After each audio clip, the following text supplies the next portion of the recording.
구원하는 믿음.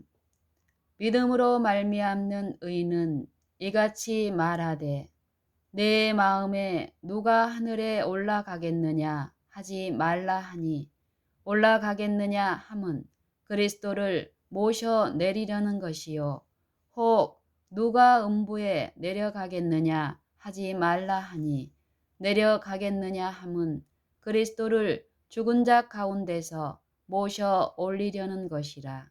그러면 무엇을 말하느뇨? 말씀이 내게 가까워 내 입에 있으며 내 마음에 있다 하였으니 곧 우리가 전파하는 믿음의 말씀이라. 내가 만일 내 입으로 예수를 주로 시인하며 또 하나님께서 그를 죽은 자 가운데서 살리신 것을 내 마음에 믿으면 구원을 얻으리니. 로마서 10장 6절로 9절. 이 말씀을 특히 마지막 절의 말씀을 문자 그대로 사실로 받아들일 수 있는가? 만일 그대로 받아들이면 위험하지 않을까? 그리스도를 믿는 것 이상으로 구원에 필요한 어떤 무엇이 더 있지 않은가? 첫 질문에 대해서는 그렇다고 말하지만 마지막 두 질문에 대해서는 아니라고 말하면서 이것을 확증하기 위하여 성경절들을 말한다. 너무나 분명한 말씀이므로 문자 그대로 사실이 아닐 수 없으며 두려움으로 떨고 있는 죄인이 의지할 수 있는 말씀이다. 그 한 예로서 빌립보의 간수의 경우를 들어보자. 바울과 실라가 무자비하게 매를 맞은 후에 이 간수가 그들을 맡아서 지키게 되었다. 그들은 등이 찢기고 발에는 쇠고랑을 찼었지만 밤중에 하나님에게 기도하고 찬송을 드리자 갑자기 지진이 일어나서 감옥은 뒤흔들리고 모든 감옥문이 다 열렸다. 만일 그가 지키고 있는 죄수들이 모두 도망을 친다 하더라도 그 간수가 두려워 떨었던 것은 발 아래 땅이 흔들리기 때문에 생기는 자연에 대한 공포나 무서운 로마의 법이 아니었던 것이다. 그는 그 지진을 바울이 전파한 큰 심판의 예고라고 생각하며 죄책감을 느끼고 떨면서 바울과 실라 앞에 부복하고 선생들이여 내가 어떻게 하여야 구원을 얻으리이까 하고 말했다. 바울이 그에게 한 대답에 유의하기 바란다. 이 사람은 너무나 고통스러운 심정에 눌려 있었기 때문에 그를 만족스럽게 했던 바울의 대답은 모든 잃어버린 영혼들에게 구원을 주는 기쁜 소식이 될 것이다. 간수에 찢어질 것 같이 우러나오는 호소에 바울은 주 예수를 믿으라. 그리하면 너와 내 집이 구원을 얻으리라 고 대답을 했다. 사도행전 16장 31절. 이 말씀은 우리가 바울의 로마서에서 인용한 말씀과 너무나 일치한다. 한 번은 유대인들이 예수님에게 와서 우리가 어떻게 하여야 하나님의 일을 하오리이까? 라고 물었다. 우리가 알고자 하는 것은 바로 이것이다. 예수께서 하신 대답에 유의하기 바란다. 하나님의 보내신 자를 믿는 것이 하나님의 일이니라. 요한복음 6장 28절 29절. 이 말씀을 금으로 써서 모든 심적인 갈등을 일으키고 있는 그리스도인들의 눈앞에 두고 계속 보도록 했으면 좋겠다. 모순되는 것처럼 보이던 모든 문제가 깨끗이 해결될 것이다. 행위가 있어야 하지만 믿음으로 다 이루어진다. 왜냐하면 믿음은 행위를 이루기 때문이다. 믿음은 모든 것을 담고 있으므로 믿음이 없으면 아무것도 없다. 문제는 사람들이 대개 믿음에 대해서 그릇된 개념을 가지고 있다는 것이다. 믿음은 단순한 동의이며 수동적인 것에 불과하므로 능동적인 행위가 부과되어야 한다고 생각하고 있다.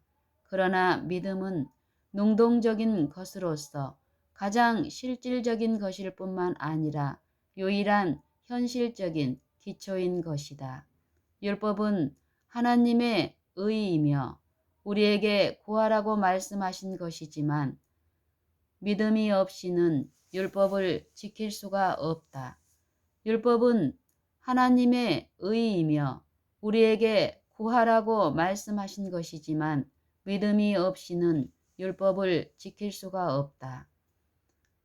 이사야 51장 6절 7절, 마태복음 6장 33절 참조. 왜냐하면 심판대에 설 유일한 의인은 오직 그리스도를 믿음으로 말미암은 것이니 곧 믿음으로 하나님께로서 난 자가 되기 때문이다. 빌립보서 3장 9절. 로마서 3장의 기절에서 바울이 한 말씀을 읽어보자. 그런즉 우리가 믿음으로 말미암아 율법을 폐하느뇨? 그럴 수 없느니라. 도리어 믿음으로 말미암아 율법을 굳게 세우느니라. 로마서 3장 31절. 사람이 하나님의 율법을 지키지 않는다고 해서 율법이 폐지되는 것이 아니다. 그것은 전혀 있을 수가 없는 일이다. 율법은 하나님의 보좌만큼 견고하고 변함이 없다. 사람들이 율법에 대해서 무슨 악한 말을 하고 유린하며 무시한다고 하더라도 율법은 영원토록 동일할 뿐이다. 사람들이 하나님의 율법을 폐할 수 있는 유일한 길은 그들이 불순종하여 그들의 마음에 율법의 효력을 상실하게 만드는 것에 불과할 뿐이다.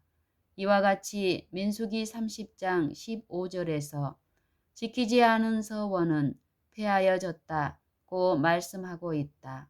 그러므로 사도 바울이 믿음으로 율법을 폐하지 않는다고 말할 때에 믿음과 불순종은 양립할 수 없다는 뜻으로 말한 것이다.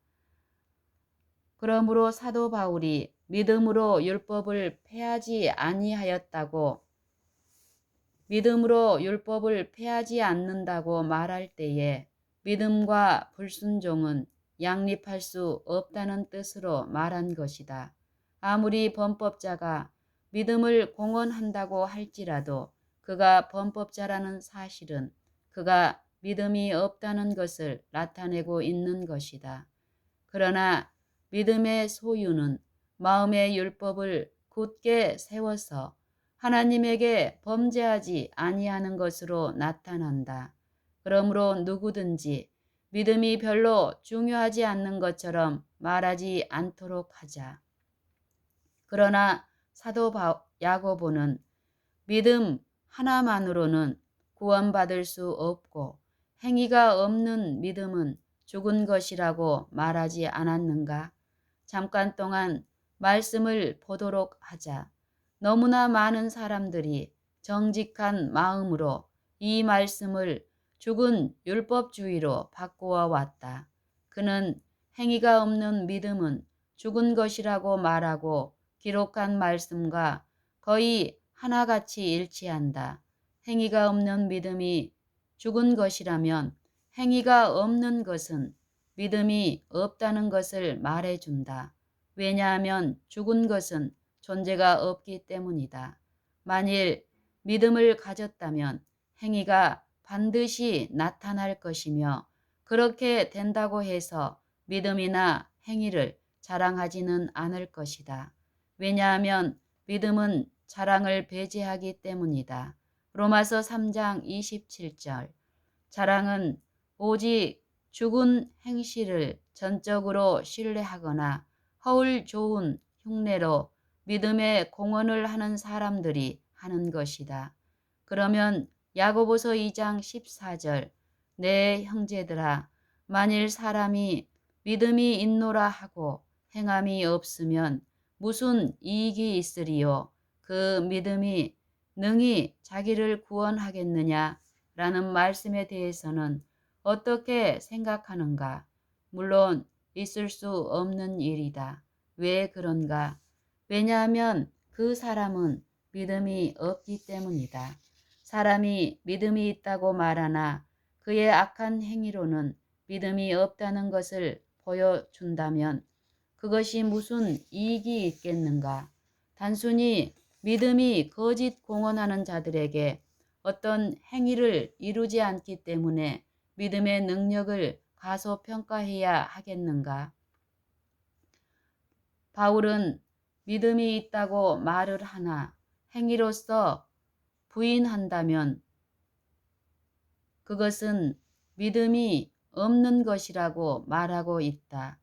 바울은 믿음이 있다고 말을 하나 행위로서 부인한다고 말하고 있다. 디도서 1장 16절 참조. 야고보가 말하는 사람은 바로 이런 부류의 사람들이다. 성령의 열매인 선한 행실이 없다는 사실은 그가 크게 공언하기는 하나 믿음이 없다는 것을 보여준다. 그러므로 이런 믿음은 그를 구원할 수 없다. 왜냐하면 믿음은 믿음을 가지고 있지 않는 사람을 구원할 능력이 없기 때문이다.